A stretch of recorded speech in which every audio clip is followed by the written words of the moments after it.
And one of my main goals in doing this is being able to get a chance to share my story and make a difference in young people's lives across the United States. And so far, we've been able to do that. And it makes me feel good about where I came from and what I had to deal with to make a difference in some other people's lives. The book is called Louis Colbert, The Unlikeliest Auburn Tiger. And the reason it's called that is, there's multiple reasons actually, but once you know the truth, you can honestly say, I shouldn't have ever been there. I shouldn't have ever been the first All-American punter at Auburn University. I shouldn't have made the team of the century, all SEC, drafted in the 8th round, first punter taken by the Kansas City Chiefs, hit the gondola in the Superdome in the Sugar Bowl, and the list goes on and on and on. And the reason why is, when I was born, my leg stopped at the ankle. They classified it as a club foot, but mine was probably as severe as a club foot could be. In all actuality, both my feet were, but my left one was able to be corrected and cast and braces. Like I said, my right one stopped at the ankle. It was turned 180 degrees, folded in half, and folded again to the backside of my shin. And parts of it were growing inside my leg. They gave me a 10% chance of walking. That was what the doctors told my mom after my birth. 90% chance that I'd never walk. And if I did walk, it would be with the aid of some kind of walking device or at the best a severe limp. That was the first start of the most unlikeliest person to be playing any kind of sports whatsoever. But it even gets more difficult from there, because 4 days after I was born, my father returned to the hospital. He dropped my mom off and she went into labor. And at that time, he told my mom that I wouldn't be coming home with him because of my physical disformity. Now, I can't tell you much about my father. He died when I was 5. He was an alcoholic. He was abusive. Very difficult at home. I spent most of my time trying to get out of the house. I spent most of my time trying to go to the woods, go fishing, anything that I could do to get away from the things going on at home. My brothers were 15 years older than I. So at 5 years old, when my father died, they were out on their own, starting their lives. However, the middle brother wasn't quite out of the house. Matter of fact, at the age of 52, he was still in the house. And however, he took on the personality of my dad. So the father figure I had at that time was an alcoholic, abusive brother. I got involved in sports, luckily, but it was baseball. I learned to walk. This is one of the last ones. I learned to walk in this, and I could not walk without it. I remember the day that I took it off because of the hazing that I was getting from kids in the neighborhood about being different. There's one thing for sure that I know from today is it is okay to be different. But back then, it wasn't so easy to handle. Why is the foot cut out? The toes? Couldn't afford the next set. My parents worked at a cotton mill. My dad died when I was 5. My mom never remarried. It was a single parent home other than my brother. He didn't contribute any. He actually couldn't keep a job longer than 2 or 3 months at a time. It was just us, and it was the only way. My mom, I'm the first in my family to get a higher education. Everybody else in my family never graduated high school. And my mom made it to the 7th grade. How I got to Auburn? By chance, by luck, by divine intervention. If this book isn't divine intervention, I don't know what is. I played baseball, and actually my baseball career was pretty good growing up through Little League. I actually played on 6 state championship teams, 2 World Series, won one of them. 10th grade to 17 years old, I batted over 400 and never lost a game pitching.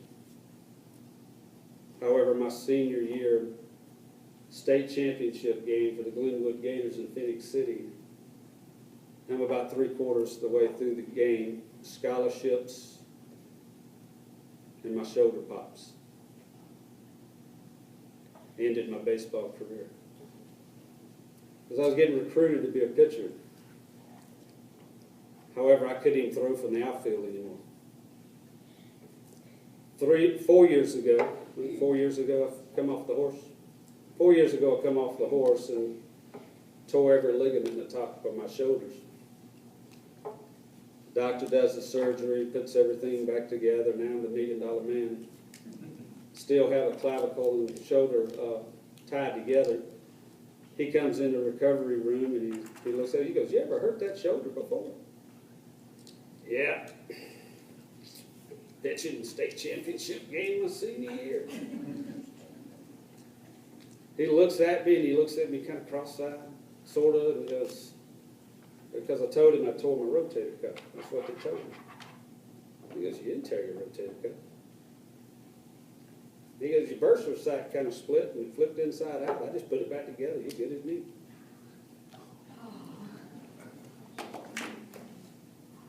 I was full of anesthesia and sat straight up in the bed. But I can honestly say, if I'd have known that in 1981, I'd have never went to Auburn. Not to play football. I might have gotten there to play baseball. So I gave up sports after that state championship game, and I graduated high school. But I borrowed money, got grants, I did everything I could because I still wanted to get my education. And I'm so glad that I did. But I was going to Auburn just to get an education. I'm sitting in an auditorium, and there must have been 500, 600, 700 people in there, it felt like. We didn't no more sit down, and the lady up, down front calls out my name. I've never been on a campus, and here it is, this lady's calling out my name. I go down to get, she said she got a note, so I go down and get that note. I'm walking back up the steps to my seat, and I just stopped right in the middle of the stairways. And it felt like I stood there for 20 minutes. And I wished I'd have kept it, but I didn't really know what it meant at the time. But it said, "Pat Dye wants to see you at the Coliseum." So I went down there and talked to him. Come to find out, a friend of a friend of a friend that was at a family reunion said something to Ray Scott about this punter. And Lord behold, he hunted me down and wanted to talk to me and offered me a chance to walk on. That was the start of Pat Dye. Oh, hell, here we go again. And Auburn University changing my life forever. I can honestly say without that day, I wouldn't be here today. Because the uniqueness of it is I didn't play football in high school except for 1 year. I went out 3 times. 8th grade, 9th grade, and 10th grade, 3 consecutive years. and it ended in injury to my right ankle. To this day, my leg is, from the knee down, is half the size of the left one. I picked up a football. I became a manager the 10th grade and 11th grade year, and I just started picking up a football and kicking it.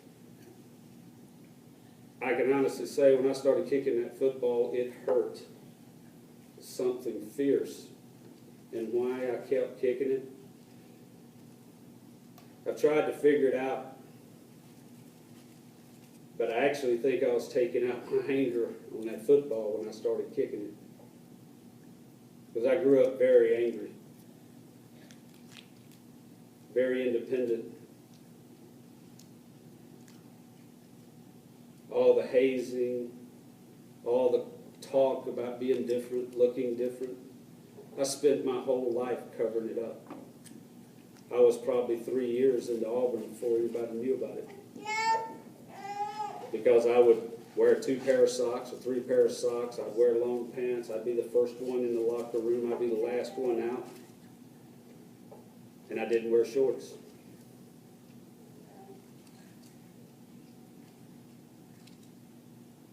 Going into my senior year, went to the coach, asked him could I just punt. Because I got to where I was punting the ball pretty decent. And I remember it to this day, and he leaned over his desk and he looked at me and he goes, well, we don't usually do that. I could feel my heart sinking because I wanted to be on the team. And he goes, and I remember these words to this day, he goes, for somebody that wants to be on the team that bad,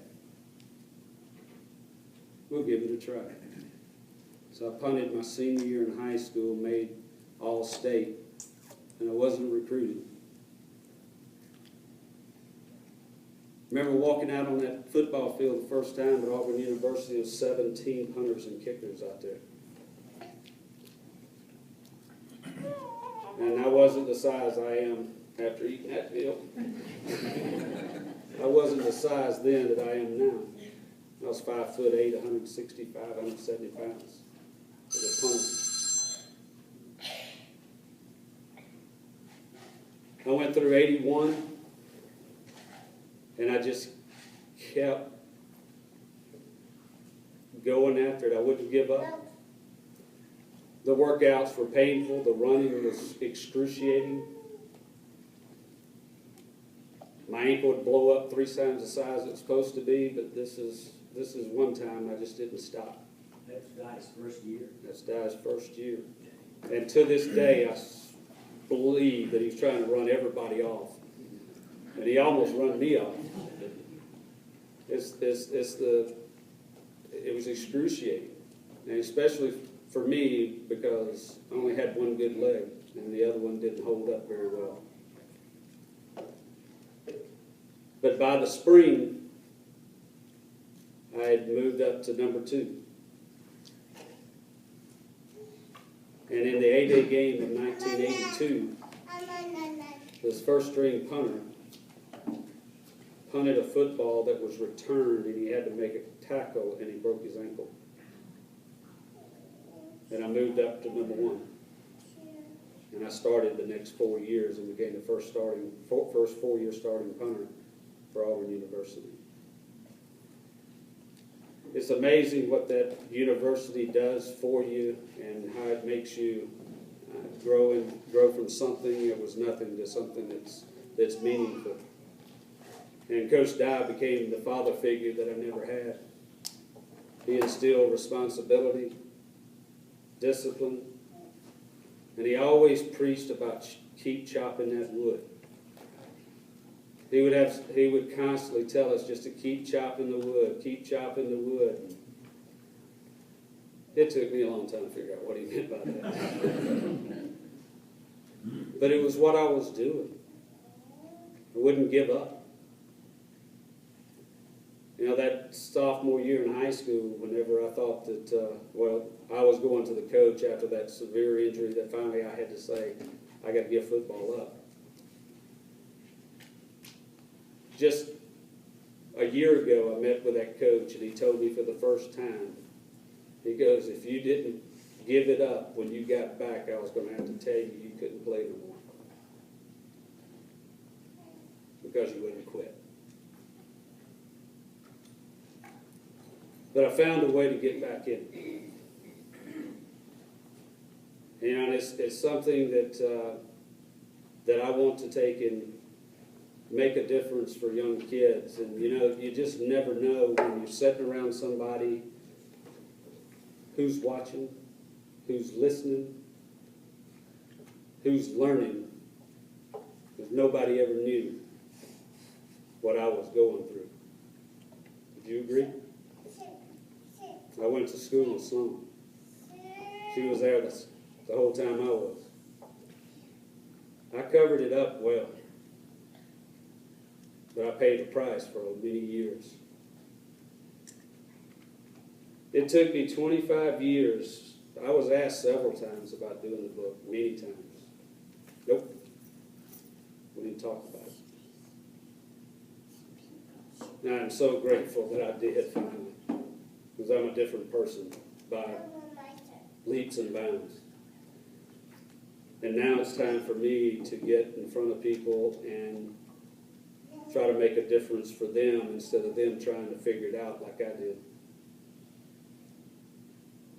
Take that initiative to reach out instead of waiting for somebody sitting there waiting for somebody to do something. I was waiting for a long time. Nobody ever reached out, but not to say that was somebody's fault. I was pretty good about covering it up.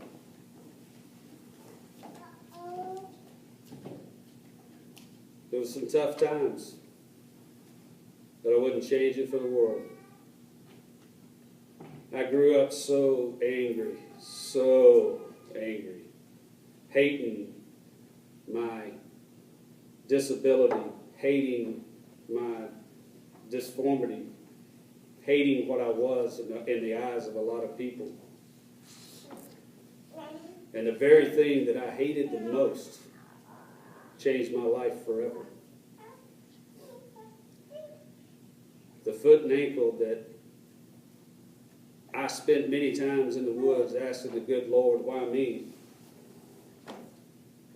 And He gave me everything I needed to change my life.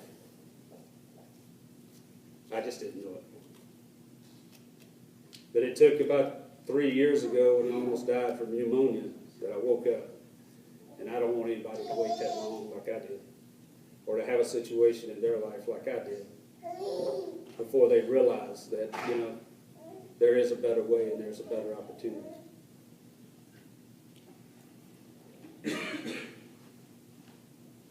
I can still, to this day, remember when I learned what a team was, and that was playing for Auburn University. It was 1982 in Auburn, Alabama game.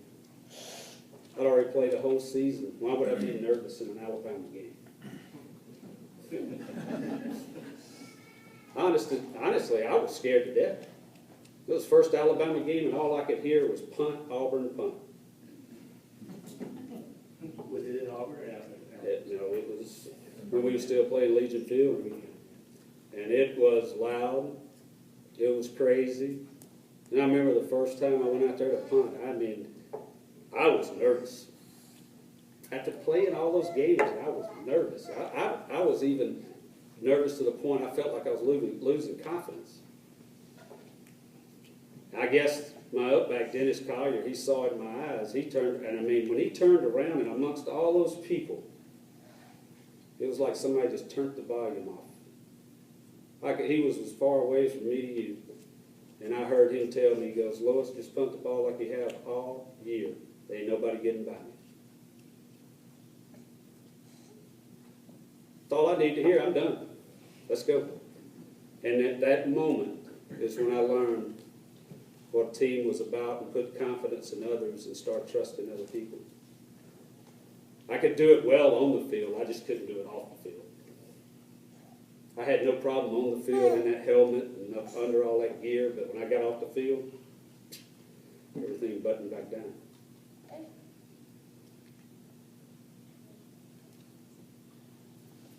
It taught me That football team and Coach Dye and those guys, I mean, it put things in my life that I still strive to achieve, that I still live by, that I still think about every day in my professional life, my personal life.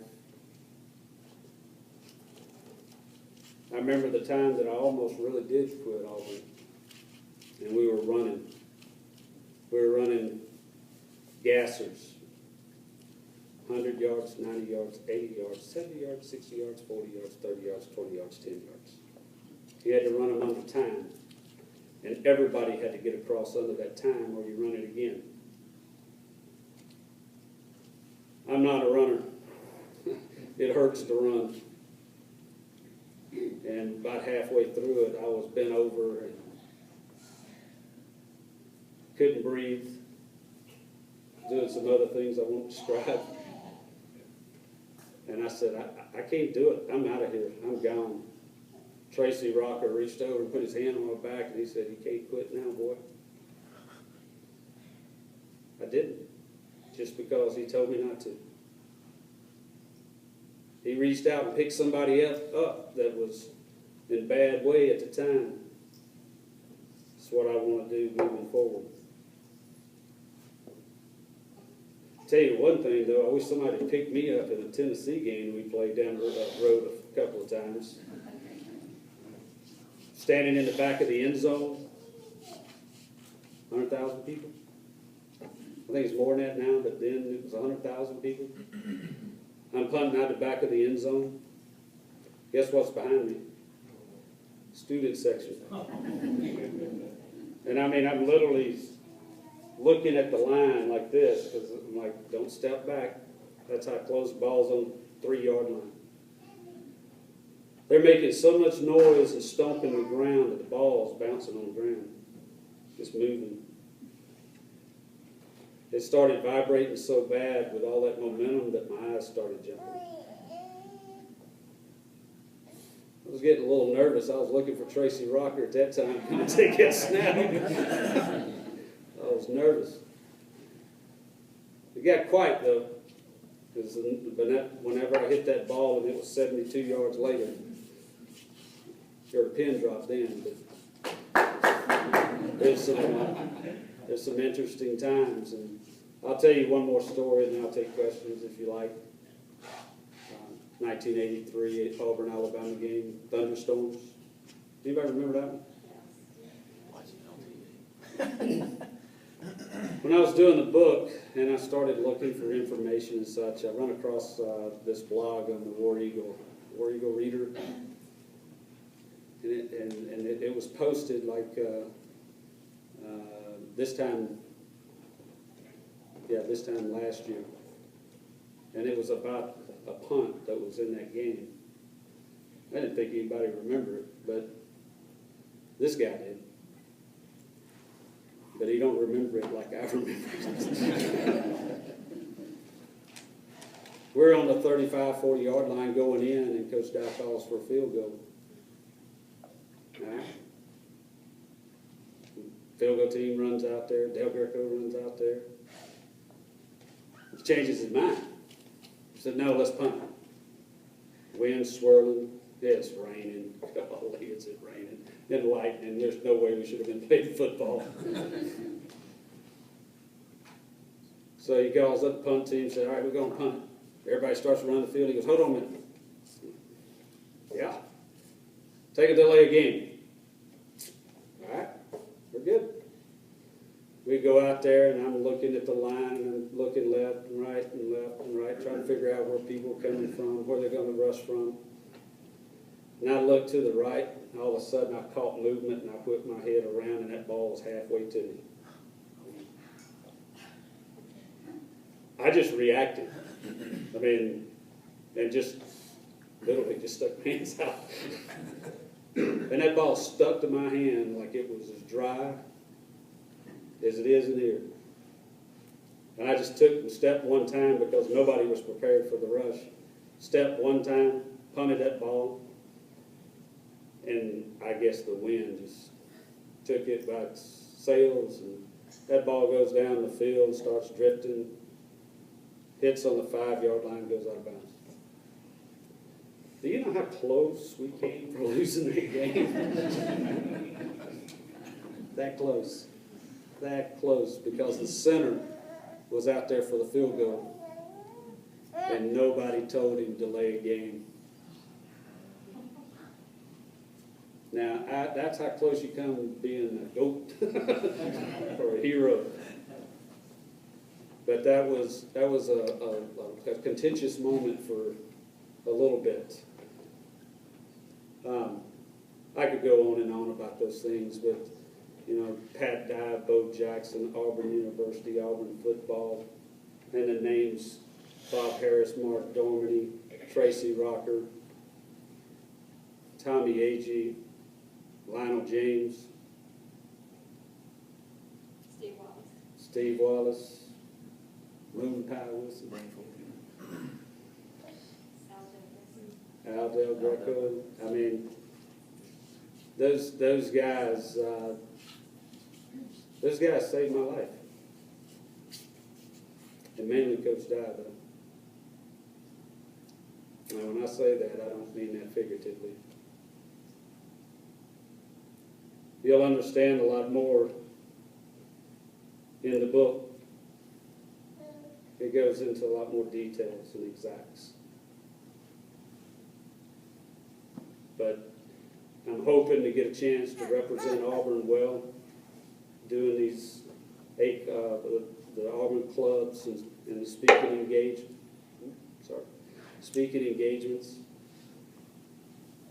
It's just getting started, and come hell or high water, it's going to win. I'm going to get in front of people and try to make a difference.